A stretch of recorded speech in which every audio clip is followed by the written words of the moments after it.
Okay, so hi, my name is Frazer, and I'm hosting tonight's Question Time Pundit Corner. On my far right we have Steve Miller, who's the Head of Journalism for the University of Creative Arts. On my right I have Oliver Deans, who's the Union Chair.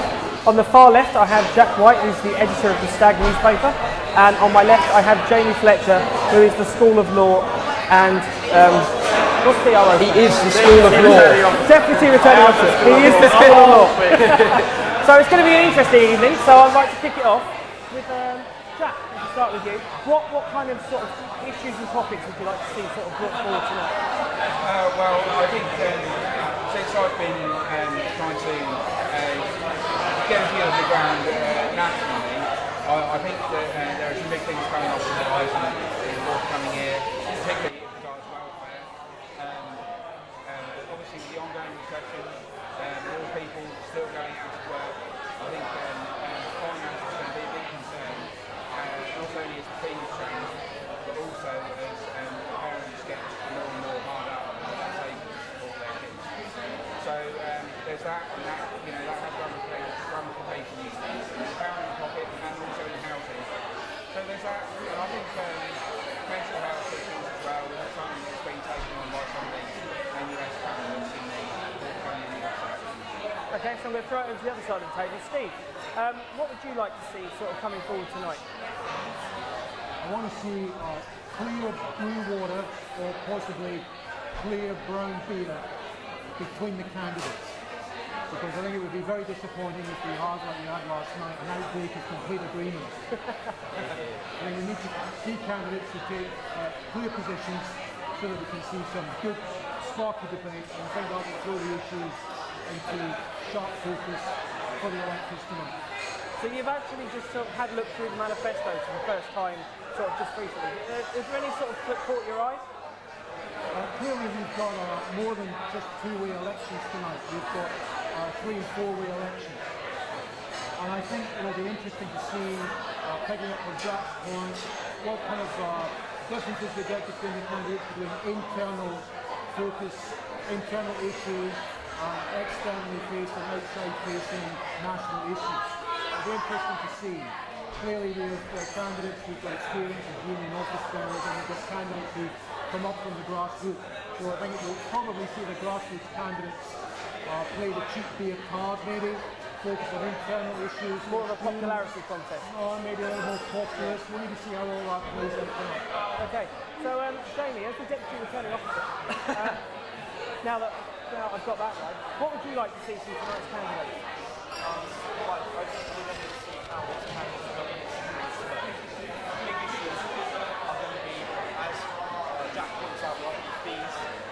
Indictment of the team last year, and really those people should look at themselves and see what we've done this year and recognise that actually people at this university do care about democracy and student student.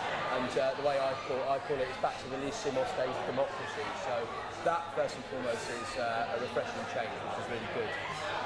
Secondly, I would say that the topics I like to see coming up tonight are the price of accommodation, which is going to become an ever-increasing issue as the years go on. The university have mooted to raise accommodation price by 3.5% next year. I'd like to know what each of the candidates think about that particular issue.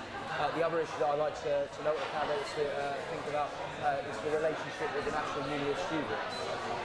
One of the problems that we've had at this university is that we haven't been very good at influencing debates on the national stage. I'd like to know how each of the individual candidates are going to go about changing that. And reflecting on what Jack said, the Pound Your Pocket campaign is a really good campaign that the NUS is running. And I want to know how the candidates are going to implement that particular campaign here at the university. So those are the issues really coming up tonight. Okay. So, sort of from a perspective of the opinion panel, whoever'd like to throw something in, with the manifestos, is there anything that anyone's seen that sort of stood out from the crowd, sort of put one candidate more above the rest perhaps? If we start with welfare, anybody like to jump in on that? By all means, yeah. There you go. Well, I mean, I'll kick off as everybody else looks through. For me, the standout manifestos of the lot were probably, and I'm probably going to miss somebody that I know out here, but I'm not too worried about that. Well, I'll just remind you of the candidates. Yeah, please. We have for welfare, we have Anika, Bakita, Daniel and Georges. Yeah, I think the two that stood out to me were Bakita's manifesto, and she clearly has a wealth of experience at the Students' Union, having been on the executive for the last couple of years. And that is clearly demonstrated in her manifesto. And also Dan Stevens, actually, who I think has put together 5 fairly tangible policies, which, by the way, makes a change for elections at this particular Students' Union, that he can deliver on next year. One of them is about the living wage, which is a campaign that I'm passionate about, and there are other bits and pieces in that that I think he can clearly deliver on. So for me, those were the kind of 2 standout manifestos in that category, and let's see how that plays out tonight. Okay, Jamie, you had a very strong opinion on some of the manifestos. Do you want to elaborate? Jamie never has strong opinions. I would like to see tonight the candidates show me that they truly believe in what the manifestos say. I think it's very easy to write something down, but when it comes to the crunch time and question time, you really need to back it up and communicate well to the people watching. If the people don't understand what you're saying, then it's not going to resonate with them. I think what needs to happen is that it's okay to have great experience, like Oliver says with Akita, but Akita really needs to make sure that students know what she stands for in this role and not in her role as a communication officer. And also I think that some candidates in this campaign, like Dan Stevens has already mentioned, have preconceived political ideas such as the living wage, which is a Labour campaign on campus, and they need to be able to communicate to students again that they are not tied by those commitments, and that what they need to do is put the thoughts of students first as well as their own. I just want to pick you up just a wee bit on the personal voice of criticism of Bakita. Well, not criticism, but the commentary you made. Constructive. Yeah, it was constructive. I think, to be fair, if you look at her manifesto, it's fairly clear that she has got ideas about welfare. And that comes through. She obviously has a plethora of experience, and that is a very positive thing to bring to the role. But she has very clear ideas, and I think that she can quite clearly demonstrate that she has a passion for this particular role. This doesn't just go for Bakita. I think it goes for any incumbent of an executive position. That at this university at question times in the past, there's tend to be that person who feels they need to defend their record rather than promote their future. I think there'd be a much better path for her if she goes about explaining her blueprint for the future rather than going about explaining what has gone on in the past. It's not necessarily that I think that she's necessarily fallible to that issue, it's that it's been something that's gone on at this university at question times in the past 3 or 4 years. No, that's fair. So throwing the question over to Jack, as the editor for Stag, you obviously have to sort of gauge student opinion and sort of report on the facts. What do you think sort of about the welfare manifestos? Well, I think certainly, let's go up to the camera here. Certainly, Bakita and Dan have kind of got it down, and I do feel a little bit disappointed on George's behalf that it's been laid out so tiny. We didn't know this out of the Stag. I would like to point out. Scapegoating. But as regards to content, I think something I really like to see is the candidates really progress what they've written in their manifestos.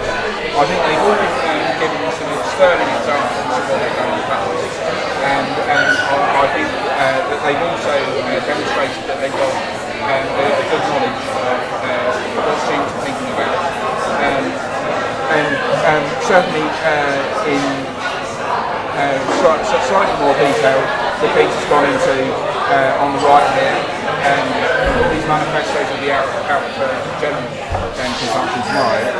But I do want to see concrete examples of what they're going to do. It's not enough to say that you're going to work on mental health or campus security. You've got to be able to give concrete examples of what you might do and what lengths you've gone to already to engage campus security, security services, or the educational team, or whatever department might help you deal with that at the university, and relate what they say. So sort of effectively making sure they put meat on the bone. Yeah, absolutely. Yeah. Absolutely. Okay, so Steve, you've had a look through, and I know you've led a workshop with the candidates. Are you are you proud to sort of see that they've come up with what they have? I think welfare looks like an interesting point. I think that the candidates are setting out their stall. They've all got their key points. And you can begin to see some of the points of difference between the candidates in the manifesto. So I think from a point of view of the debate tonight, from a point of view of looking for well-defined positions of candidates and contrasting positions, welfare to me looks like an interesting battle. I think I'll be interested to see what comes through in the debate tonight in terms of fleshing out these positions, seeing what the differences are, and maybe from the floor we'll maybe see some contributions or some questions, or we'll see some questions coming in via Twitter maybe for the candidate, just picking through some of these points and exploring some of these differences between the candidates. But that to me as an outsider, welfare to me is an interesting battle tonight. Okay, so just to remind those who are watching, you can actually get involved tonight. We're on the Student Union Twitter feed, so send your questions in there. I believe we're also on Facebook, so sort of get in touch, send in your questions, and we'll actually put them to the candidates themselves. So one of the hot topics that have been brought up sort of amidst these selections is initiation ceremonies with societies. Would anybody like to sort of start a bit of a comment on that? Yeah, I'll go. The society's candidates all talked about this last night. It was the second question. I kind of feel that as people who have mainly already been through these initiation ceremonies and have got very active in sports clubs already, that perhaps they don't have the same view of it that more timid pressures like that. If you get up onto that stage and present yourself as a potential candidate for one of the leaders of the Seniors Union, then you're a very confident person. Just by virtue of being there. So I think that maybe those people don't appreciate just how intimidating it can be for quiet, introverted team members, potential team members, to go along with that, to say no to going along with that. All the candidates I agree that it's something that should be regulated in some respect. But I don't feel that they properly explore the reasons behind the new union policy. I'm just not convinced that it can work.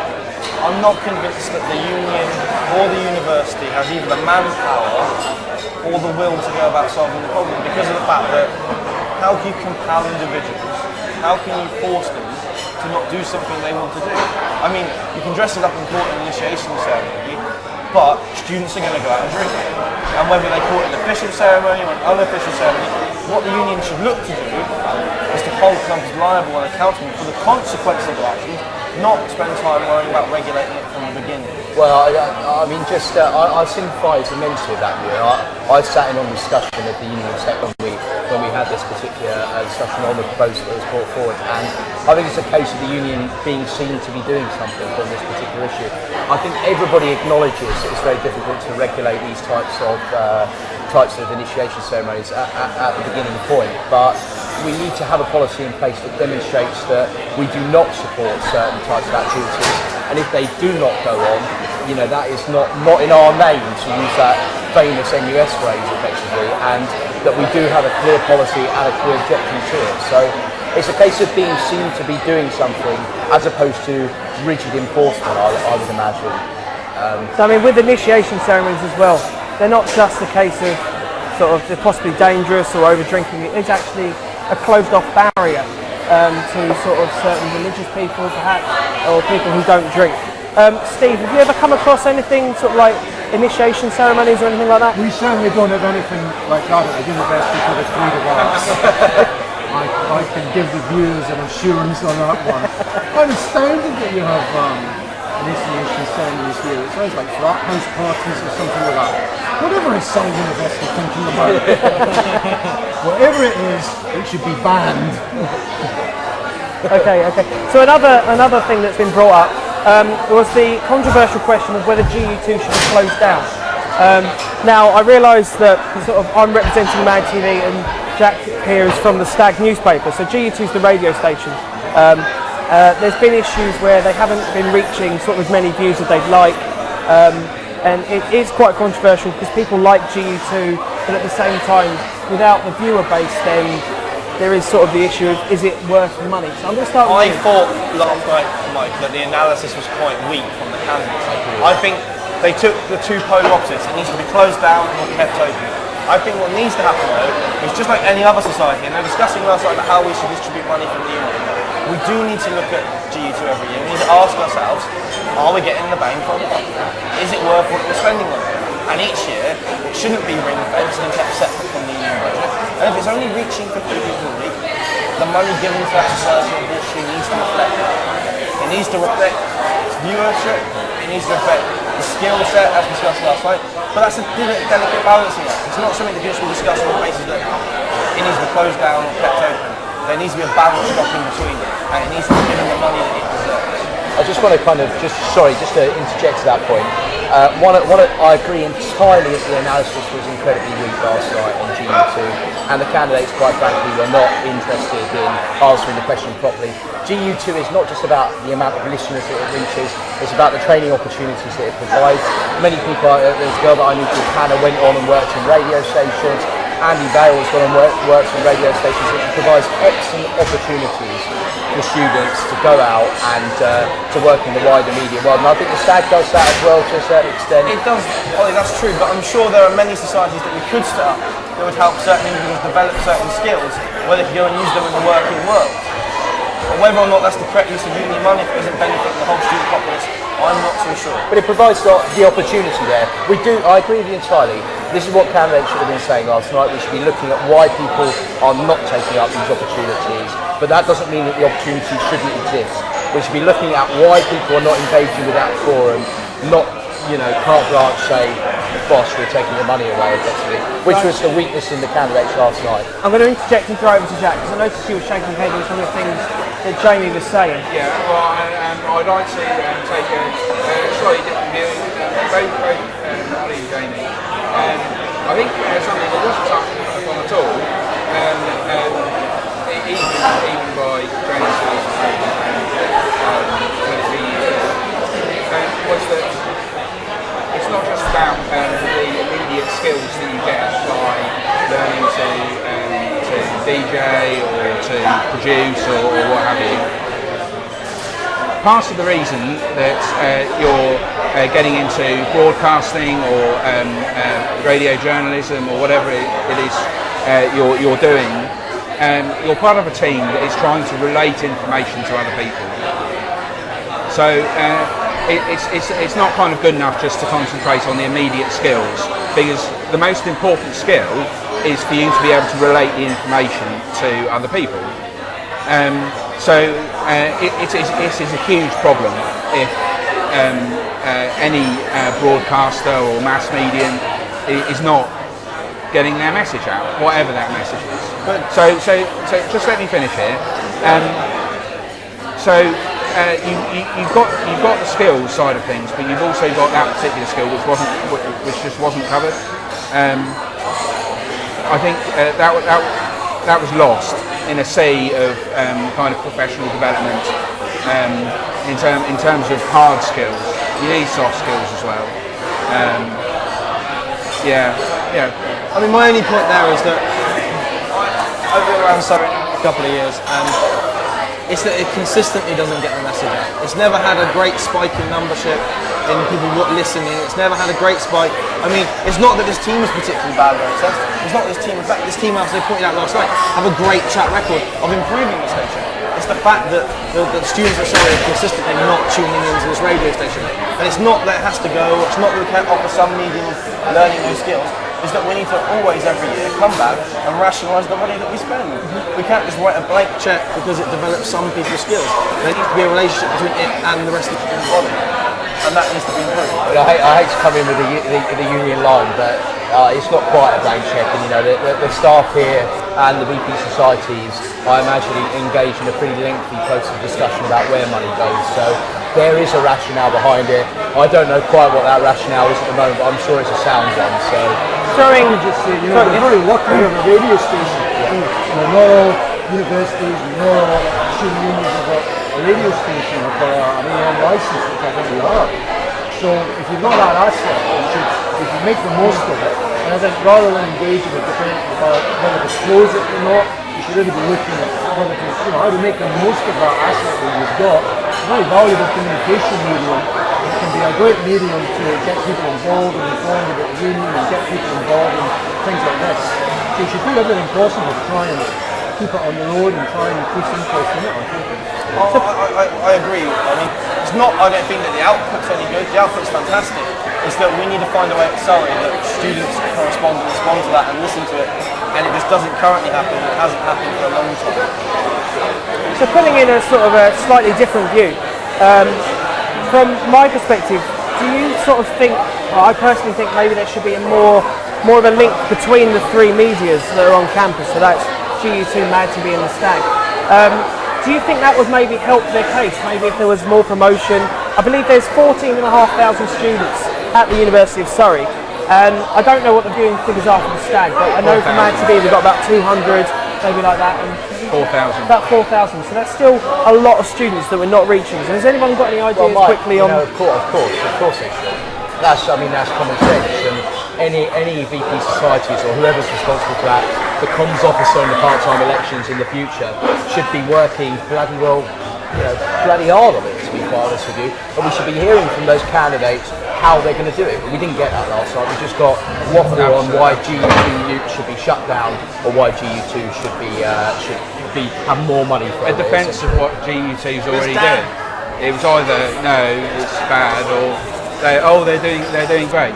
There needs to be a different way of thinking about it, and perhaps the union needs to be a bit more assertive as an umbrella body, and perhaps at the start of the year, really make sure that media are pushed. I mean, for example, we've got Mad TV, but up on the screens in the union here. Certainly, mostly we've got Sub TV, which is a paid for solution. Even if we could get, I don't know, half an hour a week, or an hour, not a week, a day. Beg your pardon. Half an hour a day or an hour a day, where student media, audio-visual media, were displayed on the screens there. So but the problem is, this is what the candidates failed to say yesterday. It is what they failed to say. Because you're articulating a great vision, but I'm afraid, Jack, you're not the VP societies next year, and that's the person that ultimately can drive this process. I think where's the imagination? Also, we need to think about is that we do live in the age of television. Yeah. Other print medias, whether it's the newspaper or it's the radio, are taking a hit. Although to counter that, the Stag is actually one of the most...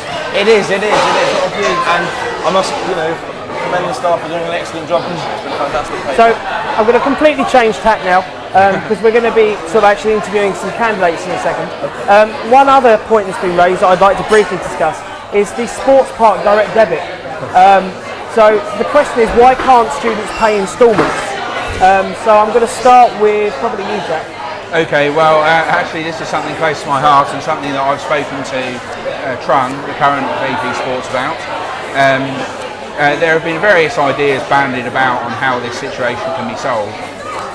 What we did not hear in any way, shape or form from the candidates last night was ideas about how they're going to solve the problem.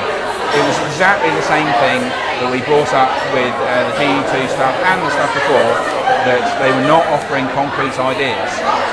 All of them, I think, or certainly most of them, said that they've been to see senior management at the sports park, and